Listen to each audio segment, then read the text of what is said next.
আরে বাপরে, এত চমক! এটা আমার না কোনো ডামির চুল? তার জন্য তোমাদের চুলটাকে এইভাবে মুড়ে ফেলতে হবে, কারণ আমি চলে এসেছি বিউটি হলিকে, যেখানে বিউটিটাই হলো আলটিমেট। প্রথমে আমার চুলটা ছিল এই রকম, তারপরে সেই চুলটাকে ঘষে মেজে কোন ট্রিটমেন্ট করে কিভাবে এত সুন্দর একটা চমকানো চুল পেয়ে গেলাম, অত কিছু আমি ডিটেলে বলতে পারবো না বাপু।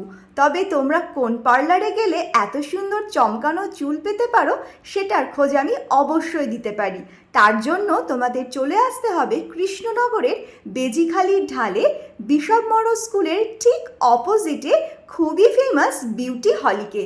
তবে তোমাদের বলে রাখি, আমি যে ট্রিটমেন্টটা করেছি সেটা হলো ন্যানোপ্লাস্টিয়া, যা স্মুথনিং বা স্ট্রেটনিং চুলকে আলাদা করে নারিশ করে চুলের মধ্যে প্রোটিনকে বুস্ট আপ করে দেয়। আর শেষে উপহার হিসাবে এই কফি মাগটা পেয়েছি। টাটা।